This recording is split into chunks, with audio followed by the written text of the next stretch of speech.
Welcome to our channel. Today we're diving deep, and I mean really deep, into the underbelly of history, unearthing some of the most fascinating, the most unbelievable, and frankly the most important stories from World War II that you probably haven't heard before. We're talking about tales of bravery that'll make your heart pound like a battlefield drum, deception so cunning it'll make you question everything you thought you knew, and acts of resistance that'll remind you of the indomitable spirit of humanity. You see, World War II, it wasn't just some abstract clash of armies on a map. It was a messy, chaotic, often terrifying experience lived by millions upon millions of individuals. And within that maelstrom of fire and steel there were stories, incredible stories, that deserve to be heard, stories that challenge our understanding of the war itself. These aren't your textbook accounts of famous generals and grand strategies. No, these are the stories whispered in the shadows, the exploits of unsung heroes, the moments of sheer audacity that defied the odds. So, buckle up folks, because we're about to embark on a journey through the hidden chapters of World War II, a journey that will leave you breathless, maybe a little bit haunted, but definitely not the same. Let's get started. Imagine, if you will, being a German soldier stationed on the Western Front in the waning days of World War II. You're exhausted, demoralized, the Allied onslaught feels unstoppable. Then, on the horizon, you spot it. A massive armored division, American tanks rumbling towards you, the unmistakable roar of their engines shaking the ground. Panic sets in. You know what this means. This is it, the final push. But here's the thing, those tanks, they're inflatable. That deafening roar you hear? Just cleverly placed loudspeakers. You've been had. Outsmarted by what can only be described as a traveling roadshow of deception, a unit so secret, so audacious, that their exploits sound like something straight out of a Hollywood spy thriller. This, my friends, is the story of the Ghost Army, the 23rd Headquarters Special Troops, a unit unlike any other in the annals of warfare. These weren't your typical soldiers. They were artists, architects, sound engineers, all recruited for a singular purpose, to create the illusion of military might where none existed. They painted dummy tanks and artillery pieces, erected camouflage netting over empty fields, blasted recordings of tank and truck noises, even sent out fake radio transmissions to fool German reconnaissance. And it worked.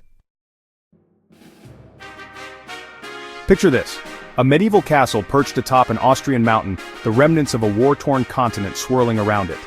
Inside, a motley crew of French VIPs, former prime ministers, generals, even a tennis star, are held prisoner by the SS.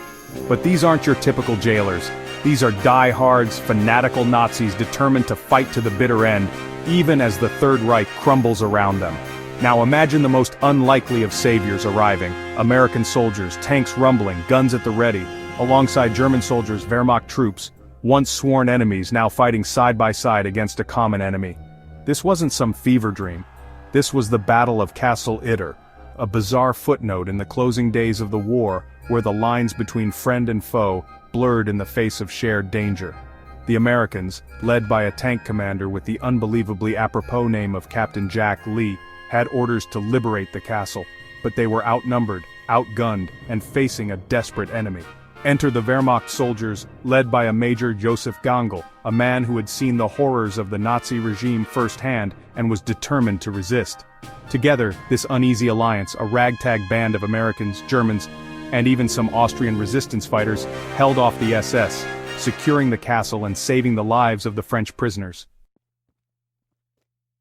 In the heart of Nazi Germany, where conformity was the rule and dissent was met with swift and brutal repression, a small group of students dared to raise their voices against the tyranny engulfing their nation. They weren't hardened revolutionaries or seasoned spies, they were just ordinary young people, students at the University of Munich, fueled by a belief in human decency and a burning hatred for the Nazi regime. They called themselves the White Rose, and their weapon of choice wasn't guns or bombs but words, powerful, dangerous words that cut through the propaganda and fear that had gripped Germany. Led by siblings Hans and Sophie Scholl, they risked everything to write and distribute leaflets denouncing the Nazi regime, urging their fellow Germans to wake up from their collective slumber and resist the Nazi war machine. Imagine the sheer audacity of it all. In a police state where every whisper was monitored, every suspicious glance reported, These students operated a clandestine printing press, smuggling leaflets into mailboxes, dropping them from rooftops, spreading their message of hope and resistance like seeds in the wind. But their bravery came at a terrible price. In the annals of history, certain names resonate with an almost mythical aura. Individuals who, in the face of unimaginable evil, found the courage to do what was right, regardless of the consequences. Oskar Schindler, the German industrialist who saved over 1,000 Jews from the gas chambers, is one such figure. But today we're going to talk about another, a man whose story is less known but no less remarkable, Chiune Sugihara, the Japanese Schindler. As a Japanese diplomat stationed in Lithuania in 1940, Sugihara found himself on the front lines of a humanitarian crisis. Thousands of Jewish refugees fleeing the Nazi advance across Europe desperately sought visas, any kind of safe passage out of the tightening noose. But with most countries closing their borders to Jewish refugees, their hopes were dwindling with each passing day. Sugihara, witnessing their plight firsthand, was torn. He knew that disobeying his government's orders could have dire consequences for him and his family, yet he couldn't stand idly by while innocent people were marched towards certain death. So he made a choice that would define his legacy and save thousands of lives. Chapter 5: The Double-Cross System, Deceit on a Grand Scale. Espionage, the shadowy world of spies and double agents, played a pivotal role in World War II, with each side desperately trying to outmaneuver the other. But perhaps no intelligence operation was as audacious or as successful as the British double-cross system, a web of deception so intricate, so cunningly crafted, that it boggles the mind to this day. Imagine this. Every single Nazi spy sent to Britain had been transformed from enemy agents into double agents working for the Allies. These weren't just low-level informants, these were some of Germany's most prized assets, feeding a steady stream of misinformation back to their handlers in Berlin. The double-cross system was a high-stakes gamble, a game of cat and mouse played on a national scale. It required nerves of steel, meticulous planning, and an unflinching willingness to deceive the enemy with their own assets. But the potential payoff was immense. Chapter 6: The Night Witches, Terror from the Skies. In the skies above the Eastern Front, where the Luftwaffe ruled supreme, a different kind of enemy emerged, one that struck fear into the hearts of even the most hardened German soldiers. They weren't flying sleek fighter planes or dropping tons of bombs, but their impact on the war was undeniable. They were the Night Witches, the women of the 588th Night Bomber Regiment, a Soviet air unit unlike any other. Picture this. The dead of night, the eerie silence broken only by the chirping of crickets and the distant rumble of artillery. Suddenly, a sound like a witch's broom cutting through the air, followed by the terrifying whoosh of bombs falling. Then, just as quickly as they appeared, they vanish into the darkness, leaving behind a trail of destruction and a palpable sense of dread. The Night Witches flew outdated Polikarpov Po-2 biplanes, flimsy, open-cockpit aircraft originally designed for crop dusting. These planes were slow, vulnerable, and lacked any kind of armor or sophisticated instrumentation. But in the hands of these skilled and fearless women, they became instruments of terror.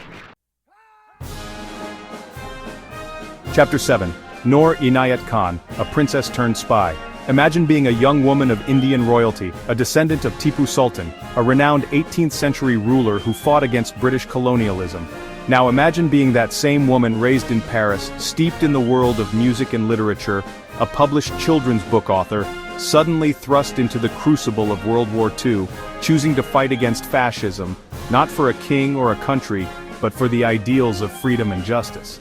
This, my friends, is the incredible story of Noor Inayat Khan, the Muslim princess who became a British spy in Nazi-occupied France.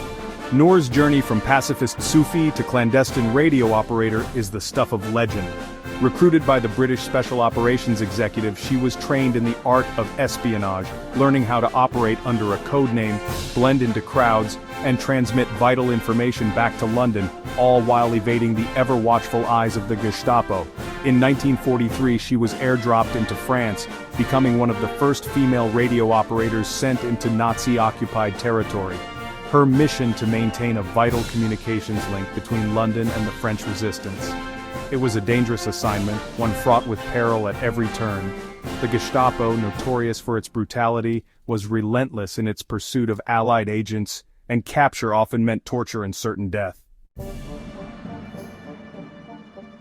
Outro echoes of courage. So there you have it, 7 stories, 7 glimpses into the vast and complex tapestry of World War II. Stories of bravery, of sacrifice, of the resilience of the human spirit in the face of unimaginable darkness. These aren't just historical footnotes, folks. They're testaments to the power of individuals to make a difference, to stand up for what they believe in, even when it seems like the whole world has gone mad. These stories, they remind us that history isn't just something we read about in textbooks. It's the sum total of countless individual actions, choices made under duress, acts of courage both big and small. And while the horrors of World War II should never be forgotten, neither should the stories of those who fought back, who resisted, who dared to hope for a better world. Thanks for watching.